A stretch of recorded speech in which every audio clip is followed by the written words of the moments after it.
अस्सलाम वालेकुम। FIFA World Cup 2022 के अपडेट्स के साथ मैं हूँ Fatima Salim. Well finally African dream has come to an and.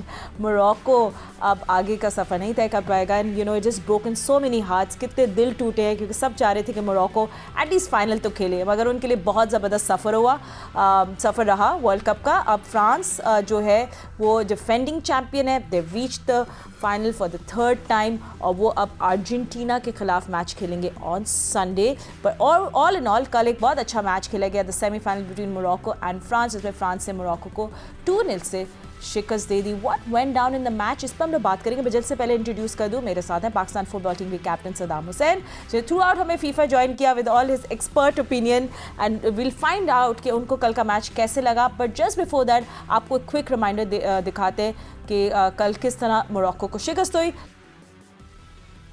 Right, सो जब मैच शुरू हुआ तो हर्नांडिस ने किया open score and you no that's exactly वहाँ जब फ्रांस की पोजीशन स्ट्रांग हो गई थी Saddam, and you know just I was looking at the ball possession और मोरक्को की 61% है पोजेशन, यू नो, तो they played very good game.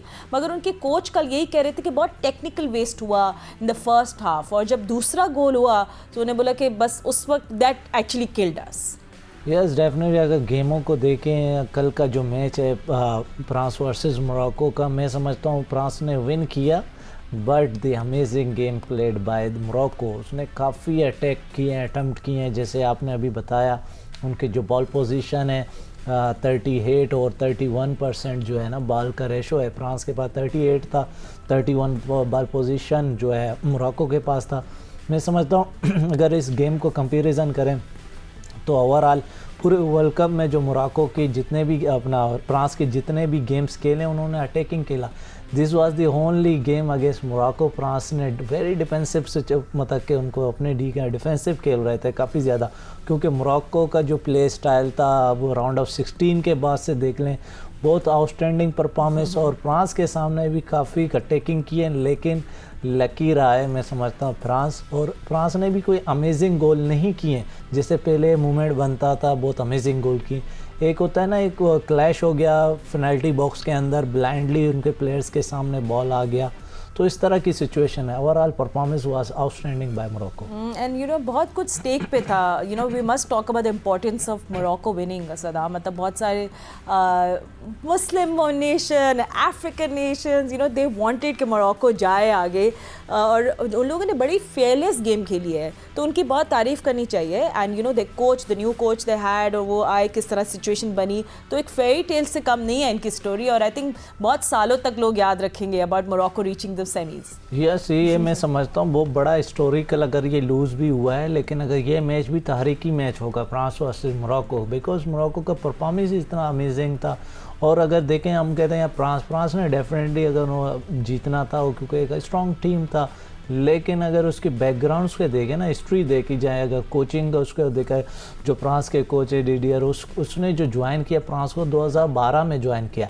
It's almost 11 years with one coach one vision. Definitely consistency आएगा जब एक कोच के साथ आप 11 साल से काम कर रहे हैं, उसके विजन पर चल रहे हैं, तो डेफिनेटली उस टीम का परफॉर्मेंस भी अच्छा होगा। और पीछे बैकग्राउंड अगर हम इनका देखें तो मतलब कि काफ़ी अच्छा बैकग्राउंड है इसका, अपना कैरियर जो प्लाइंग कैरियर था, he is the captain of France. अगर इसकी अपनी जो कुछ चैंपियन रह चुके हैं, इन्होंने फ्रांस को भी टाइटल दिया, मतलब कि ऐसे कोचिंग में भी टाइटल दिलाया है, जितवाया है, और जो है अपने कप्तानसी में भी 1998 का वर्ल्ड कप जिताया है। So now it's Argentina versus France. देखिए फ्रांस को end of course Argentina, France के पास एक they know how to handle pressure, मतलब वो इस सिचुएशंस में आ चुके हैं, जैसे सेमीफाइनल में, then winning the final.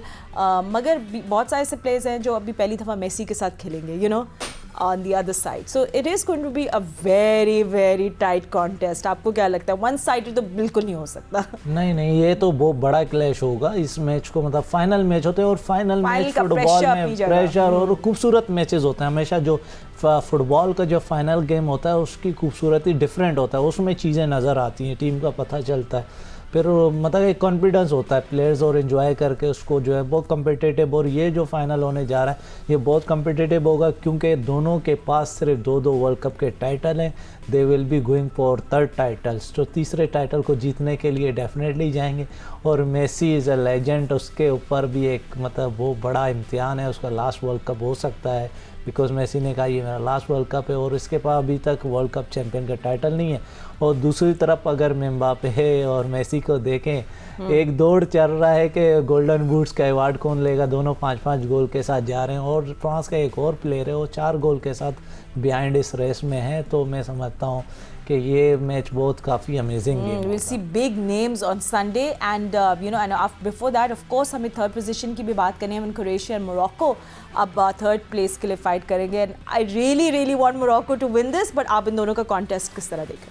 Yes रेवने, मेरा भी यही हुआ है कि मोरक्को जीते बिकॉज मोरक्को की इतनी अच्छी परफॉर्मेंस है। और इस टाइम अगर मोरक्को अगर ये थर्ड पोजीशन भी हासिल कर रही है is a big achievement. Overall वैसे उन्होंने हिस्ट्री बना ली है बिकॉज अफ्रीकन फर्स्ट नेशन है जिन्होंने सेमीफाइनल के लिए जगह बनाया मैं समझता हूँ।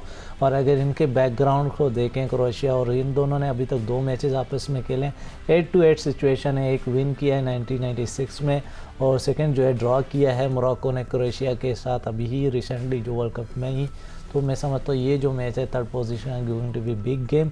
इनके जो की प्लेयर्स हैं आप क्रोएशिया का डेफिनेटली इज है रोल मॉडल इज है, मतलब लास्ट उस पर 2018 का बेस्ट बलून डोर भी है, लुका मॉड्रिच है और ब्रूनो सूसा है और दूसरा डोमिनिक लकाविच। जो गोलकीपरों का आप दोनों का इम्तिहान है क्योंकि दोनों के जो पास टॉप के गोलकीपर्स हैं मोरक्को और उनका क्रोएशिया का, तो इनका इम्तिहान आपस के वापस मैच में होगा। और दूसरी तरफ अगर हमारा बात है मोरक्को के प्लेयर्स मतलब की प्लेयर्स उनके पास है, यासीनी है, अपना दूसरा नसीरी है, हकीम ज़शीक है, इस तरह के बहुत सारे, यूसुफ नसीरी है।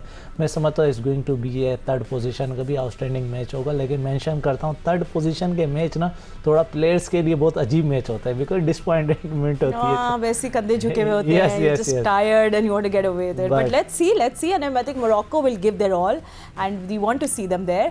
And सदाम, एक बात है कि हमने कुछ टाइम पहले बात करी थी, मैंने आपको बोला था फ्रांस तो मैं फाइनल में दोबारा देख रही हूँ, बट आपने अर्जेंटीना को भी सोचा था? बैक इन द डे सोचा था आपने अर्जेंटीना? ओके चले ठीक है, let's see France versus Argentina की जब काउंटडाउन है वो शुरू हो गया। It's going to be very exciting FIFA World Cup 2022।